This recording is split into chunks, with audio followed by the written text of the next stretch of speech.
అందరికీ నమస్కారం. లేని లిక్కర్ స్కామ్ జరిగినట్టు 3,200 కోట్ల రూపాయలు దుర్వినియోగం అయినట్టు తెలుగుదేశం కూటమి ప్రభుత్వం అందరినీ కావాలనే కట్టు కథలతో కల్పితాలతో ఒక స్కామ్ ని సృష్టించి అందులో పగ ప్రతీకారాలు తీర్చుకోవడానికి వైఎస్ జగన్మోహన్ రెడ్డి గారిని వైఎస్ఆర్సీపీ పార్టీ మీద బురద జల్లడానికి ఈ స్కామ్ ని సృష్టించారని రాష్ట్ర ప్రజలకు ఇప్పటికే చాలా స్పష్టంగా అర్థమైంది. అసలు ఏ ప్రాతిపదికన 3,200 కోట్ల రూపాయల స్కామ్ జరిగిందని చెప్తా ఉన్నారు. ప్రభుత్వ ఖజానా నుండి ప్రజాధనం ఎక్కడైనా దుర్వినియోగం అయిందా? నిబంధనలకు విరుద్ధంగా ఎవరికైనా డబ్బు దోచిపెట్టారా? లేకపోతే లంచాలు ఆశించి ప్రైవేటు వ్యక్తులకి ప్రభుత్వ వనరులు గాని లేకపోతే కాంట్రాక్టులు గాని ఏమన్నా కట్టబెట్టారా? ప్రభుత్వ ఆదాయానికి గండి కొట్టారా? ఇవేమి జరగనప్పుడు అసలు స్కామ్ జరిగిందని ఎలా చెప్పగలరు? జగన్మోహన్ రెడ్డి గారు అధికారంలో ఉండగా ఒక్క డిస్టిలరీకైనా అనుమతి ఇచ్చారా? సమాధానం చెప్పాలి. 43,000 బెల్ట్ షాపుల్ని జగన్మోహన్ రెడ్డి గారు రద్దు చేసిన మాట నిజం కాదా? అమ్మకాలని నియంత్రించాలని రాత్రి 9 గంటల వరకే మద్యం అమ్మకాలు చెయ్యాలని చాలా కఠినంగా మరి అమ్మకాల సమయాల్ని ఆయన కఠినతరం చేసిన మాట నిజం కాదా? ఒక్క డిస్టిలరీకైనా జగన్మోహన్ రెడ్డి గారు అనుమతి ఇచ్చారా? చంద్రబాబు నాయుడు గారి హయాంలోనే 14 డిస్టిలరీకి అనుమతి ఇచ్చారు. ఆయన హయాంలోనే స్కామ్ జరిగిందని ఒక ఎఫ్ఐఆర్ నమోదైంది. ఆయన కూడా ఆ స్కామ్ లో ముందస్తు బెయిల్ తీసుకునే ఈరోజు బయట ఉన్నారు.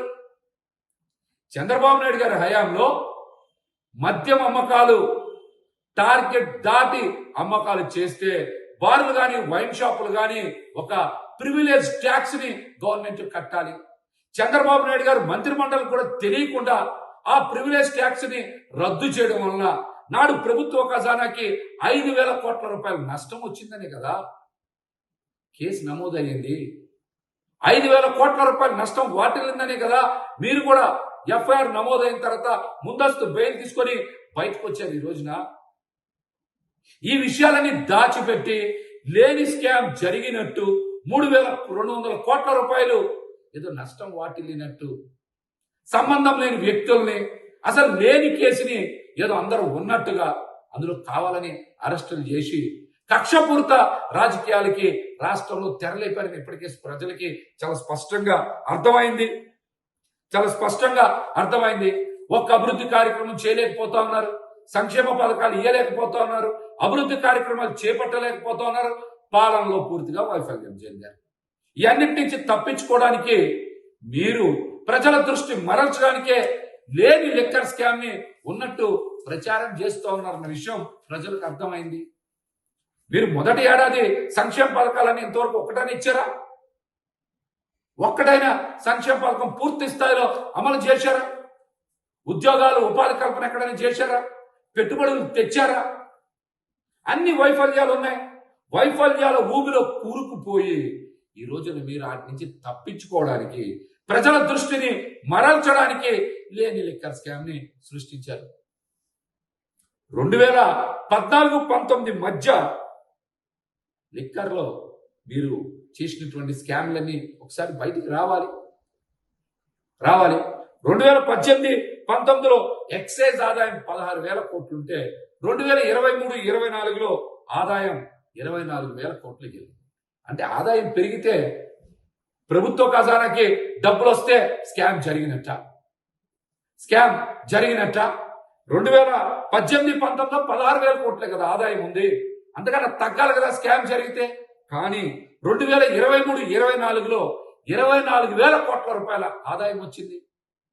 మరి ఆదాయం పెరిగితే స్కామ్ ఎలా జరుగుతుంది చెప్పండి? మీ హయాంలో 2018-19లో 6 లక్షల లిక్కర్ గాని బీర్ కేసెస్ గాని అమ్మకం జరిగితే 2023-24లో కేవలం 4,44,00,000 మద్యం బీర్ అమ్మకాలు జరిగినాయి, కేసుల అమ్మకాలు జరిగినాయి. అంటే జగన్మోహన్ రెడ్డి గారి హయాంలో 1/3 వంతు అమ్మకాలు తగ్గాయి. రేట్లు పెంచడం వల్ల కదా ఆదాయం పెరిగింది. ఇది అందరికీ తెలుసు. రేట్లు పెంచడం వలన ప్రజలు మద్యం తీసుకోవడానికి దూరం అవుతారనేటువంటి ఒక గొప్ప ఉద్దేశంతో ఆ పని జగన్మోహన్ రెడ్డి గారు చేశారని పదే పదే చెప్పారు.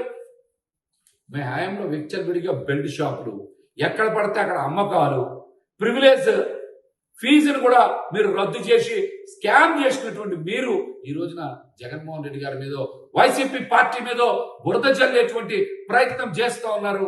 లేని స్కామ్ ని సృష్టించారని ఇప్పటికే రాష్ట్ర ప్రజలందరికీ కూడా అర్థమైంది. కూటమి ప్రభుత్వం అధికారంలోకి వచ్చాక చంద్రబాబు నాయుడు గారి నోట్లోంచి ఒక మాట వచ్చింది, లిక్కర్ స్కామ్ జరిగింది, ఇందులో చాలా మంది వ్యక్తులు ఉన్నారని ఆయన మాట్లాడారు. ఆ మాటను నిజం చేయడానికి ఒక టీం ఏర్పాటు చేసి కావాలని లేని స్కామ్ ని ఉన్నట్లుగా చిత్రీకరించడానికి ప్రయత్నం చేస్తూ ఉన్నారు. చంద్రబాబు నాయుడు గారు ఈ రోజున ప్రజల్ని బాగా తాగించమని ఎక్సైజ్ ట్యాక్స్ తో రివ్యూ చేసిన మాట నిజం కాదా?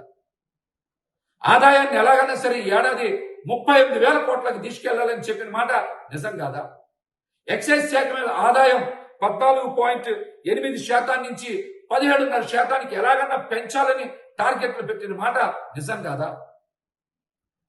మద్యాన్నే ప్రధాన ఆదాయ వనరుగా చేసుకొని కూటమి ప్రభుత్వం కానీ చంద్రబాబు నాయుడు గారు కానీ పాలన సాగించట్లేదా?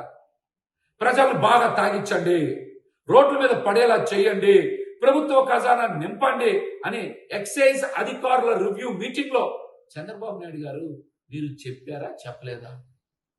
చెప్పండి. మీరు అధికారంలోకి రావంగానే మళ్ళీ రాష్ట్రం మొత్తం ఇష్టానుసారంగా బెల్ట్ షాపులు తెలుసుకోలేదా?